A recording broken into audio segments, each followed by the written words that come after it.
Hello and welcome to my music channel and the wonderful world of the disco era. The wonderful world, if you experienced it. And it was truly a wonderful time and a great era. I made the transformation, as I mentioned on my first show back in 1975, when I went from long hair to short hair. This is me in 1975.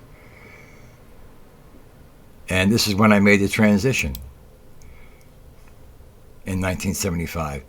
That's what they call a polyester Nick shirt at the time. A lot of shirts were made with patterns and designs, and the collars were very, very long. But that's when I made my transformation.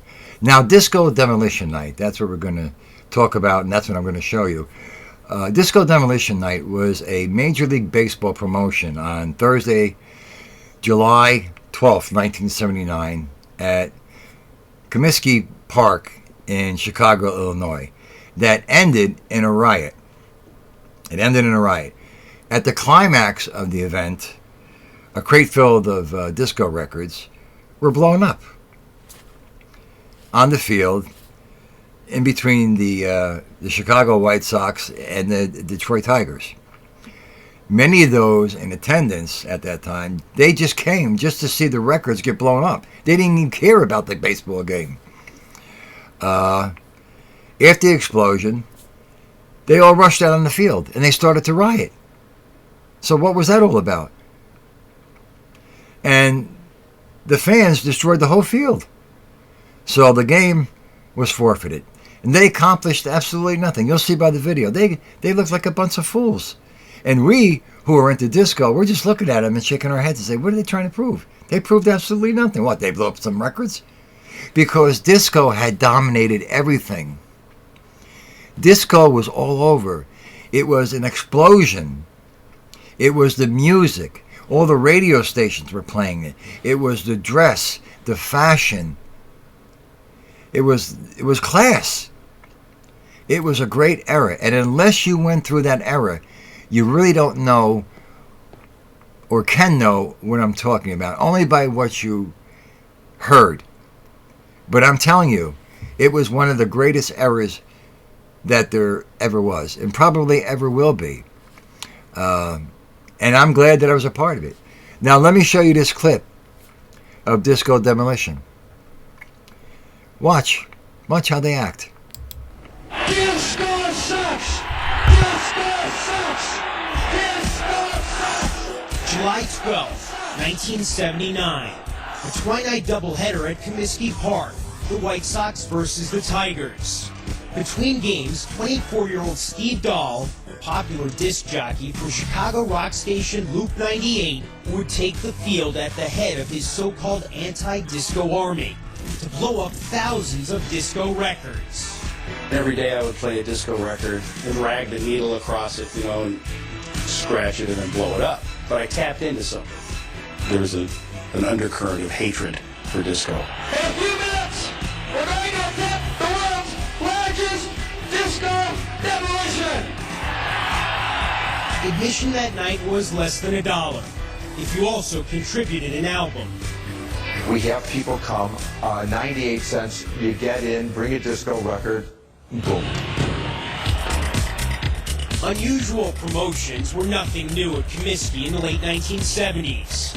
White Sox owner Bill Veeck, one of the few owners enshrined in Cooperstown, was baseball's P.T. Barnum. It was Veeck who commissioned Comiskey's exploding scoreboard. It was Veeck who in 1951 sent Eddie Goodell to the plate. By 1979, his son Mike was running the White Sox promotions department. He's like, what is this disco demolition? I said, we're just going to blow up some disco records, and there's a guy in town who's red hot, and it'll draw some people. He's like, I really did think this is going to be embarrassing. At most, there will be 5,000 people that will show up for this thing, and I'm going to look like an idiot. He was worried that even if we doubled their attendance, take it to 12,000, stadium's still going to look empty. Little did we know. This is now officially the world's largest anti-disco rally. There's the wrongs of people coming. There's the wrongs, and they're all carrying albums. The late Bill Beck told me Sox Park had 70,000. First time Satchel Paige pitched, there had to be 70,000 people in that ballpark. I don't know how they got in. You could see people coming through the portholes out in left field. There was holes cut out in the wall, and people were coming up through the holes. People were swiping pops out of my tray, and there wasn't anything you could do about it. You couldn't move. You couldn't go chase someone because you couldn't get anywhere. It seemed like there was kegs in every aisle of the ballpark at night, you know, because everybody was drunk. I said, you ought to have the pot concession. But what I just smelled down there, I think there must be a mass little odor of pot here in this ballpark. Well, listen, we took all the disco records that you brought tonight. We got them in a giant box, and we're going to blow them up real good. They were supposed to just put them into a bin for Steve Dahl to blow up, but obviously people brought more than one. Even before the game started, people were flinging records all over the place. The first disc that was thrown missed me by a couple of inches. Missed the right side of my head by a couple of inches. It was a real dangerous situation. I mean, I couldn't understand why they didn't delay the game. They're going, Rusty, disco, you know, Sox is being real loud, and we're going to kill disco today. Disco is dead, and this and that. And I'm going, you know, I was just in discotheque last night. How are you going to achieve that, right? The Tigers won Game 1 4-1. Then it was time for Steve Dahl, the disc jockey, to blow up some records. He took to the field in a Jeep at the command of his ragged army.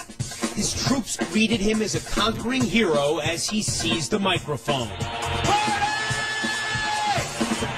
All these clowns who paid 98 cents to get in the ballpark were going to have their moment of glory, and I thought it would happen very rapidly. 1, 2, 3, boom!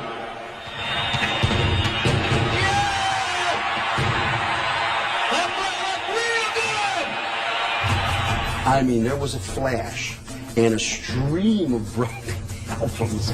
Like, everybody just was stunned. Center field disappeared. I mean, there was a crater in center field. It was unbelievable. With the crate and its contents in shards on the outfield grass, Dahl enjoyed a victory lap of sorts and left the field. He could not have known that disco demolition was just getting started. As White Sox pitcher Ken Kravick went to the mound to warm up for the second game, a few fans abandoned their seats and headed for the field. All of a sudden, you know, one person right on the field and another and another. Left field, right field, box seats. It was almost like a bunch of lemmings. It just was like the floodgates opened up. We saw that there was no security stopping us, and we just said, hey, let's do it. Jimmy Pearsall back in the ballpark, and I'm sure glad, and I hope they don't let you people see what's going on here at Comiskey Park. One of the saddest sights I've ever seen in a ballpark in my life. This garbage of demolishing a record has turned into a fiasco. You were outraged. I was just, you know, Major League Baseball is Major League Baseball. It isn't a rat race. A bunch of idiots who probably had never gone to a game in their life, hurting the game of baseball and hurting baseball in Chicago. The baseball is no longer the story. It's this crowd, and the White Sox may have to forfeit the second game. Watching the fans slide down that foul pole was like, oh my God. I mean, the field was on fire. You know, it was on fire. I've never seen a baseball field on fire before. To see this happening is a disgrace. It was the worst promotion in the history of the world. This is Bill Beck. Please clear the park, or we'll have to call up the game and close the park. I saw people steal home plate, dig up home plate. They dug up home plate. I saw a lot of people running the bases and having simulated baseball games, which was kind of cool. They were ripping the field apart, kids jumping up and down on the tarp. I'm pretty sure that I saw two people having sex behind third base.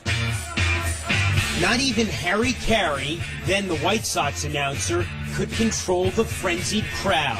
Can you hear me out there? Holy cow! What say we all regain our seats so we can play baseball again? My friends and I went and sat in the Tigers dugout. We were passing around the Jack Daniels, and one of the coaches came out and he said, son, give me that bottle. And my Yes, sir. I gave him the bottle, and he goes, "Now, son, get out of our dugout."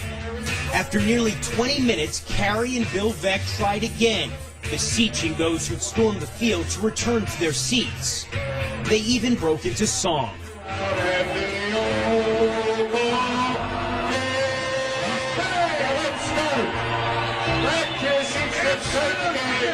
Their efforts were futile, as was the incongruously polite tone of a message on the scoreboard.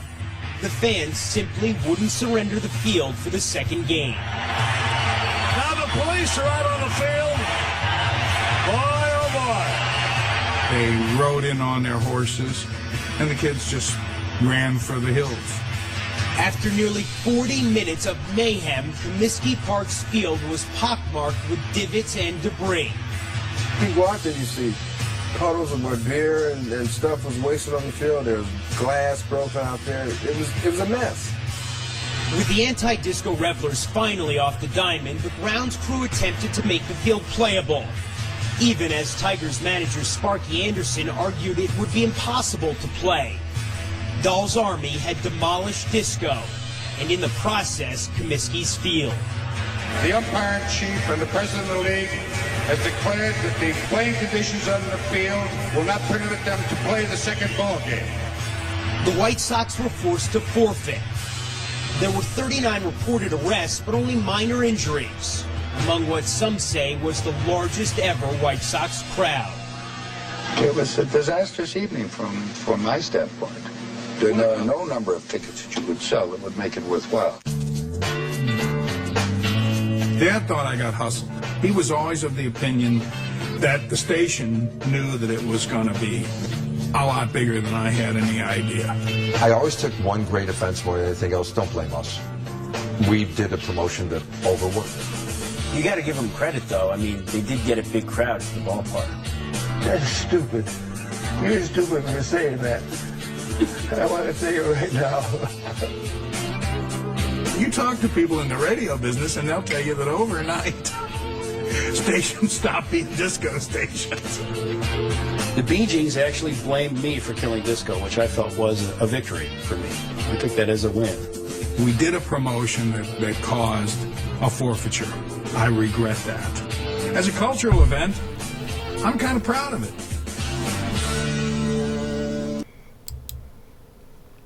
So what did they accomplish? Absolutely nothing. They accomplished nothing and made complete asses out of themselves and ended up going there for one thing and ended up destroying the field and rioting. I remember that day as if it was yesterday. We were just shaking our heads and saying, look at these asses, look at these idiots. What are they trying to prove? You know, nothing. That long live rock, it was ridiculous. I mean, as you could see by the video, it was absolutely ridiculous. They accomplished nothing. I mean, we just laughed at them. You know, they were just a bunch of idiots. All right, I'm going to play a song, and this song is the extended play, and it's only 8 minutes. 8 minutes. This is a song by the John Davis Orchestra. Now, John Davis actually used an orchestra for this disco number. This was a big disco number in 1978. And this is one of the groups that actually used an orchestra. A lot of them used synthesizers back in the day that sounded like an orchestra. But he actually used an orchestra for the song. So this extended play is only 8 minutes. This is John Davis and the Monster Orchestra in Ain't That Enough.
I can tell you this with certainty, because I was there. There was not one spot on the dance floor that was open when that song played. I mean, the dance floor was packed. I mean, you just couldn't move, you know. It was a great song. 1978, the John Davis Monster Orchestra, and Ain't That Enough. Now I'm going to play just one more song. This one is not that long. This is by a group called Voyager, and the name of the song is called Souvenirs. This was a big hit for them. And again, this is another song that the dance floor was packed when this song came on. If the DJ had a good sound system, this song sounded fantastic, you know, echoing through the club. It was really, it's something that you don't forget, you know. So this is Souvenirs by the group Voyager.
Great song. Great song. They also had another big hit after this one, which I'm going to play on another show. And that name of that song was called From East to West.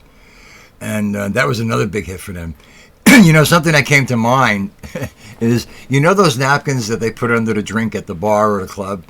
I can't tell you how many of those napkins got phone numbers back in the day. Because, of course, back in the day, there was no cell phones. So everybody wrote a girl's phone number on those napkins. I remember one time, this girl gave me her phone number, and I lost the napkin. I lost the napkin. The next week, I went back to the same club, and she was there. So she came up to me. She goes, "I thought you were going to call me." And I said to her, "Nicole," I remembered her name, thank God. I said, "Nicole," I said, "I'm so sorry." I said, "I lost the napkin with your phone number on it." She goes, "Yeah, sure." I said, "I did. I really did." But we ended up going out for a little while. But yeah, so many of those napkins had so many phone numbers on them. And the guys were always losing them. You know, they were half crocked. You know, they'd be hanging out of their pocket. They'd fall on the ground. You'd find them in the parking lot, you know. "Oh, Jamie, 973, and then the number, let me give her a call, you know. Funny. Anyway, I hope you enjoyed this show. We went from idiots to two great songs. And let me know if you like shows like this, and I will continue them. Subscribe to my show if you like, and hit the like button. And leave a comment. Comments always help, you know. I'm always open for suggestions. You know, I keep the show short and play a couple of songs, play a couple of classics, you know. These are all 12-inch records that I played so far, the extended version. Because, again, you lose so much when you only hear the 45. They cut so much out back then, you know. That's why they wanted you to buy the extended version, which was the 12-inch, and back then it was like $2.99, which wasn't really that expensive back then, you know. And it had the whole song on it, and that's what the DJs used to use, the 12 inches, you know. All right, so I'll see you on my next show, where I'm going to be playing some more classics. So join me then. Until then, this is Ralph Mucci signing off for the wonderful world of the disco era on my music channel. Have a good one. Good night, everybody, and God bless.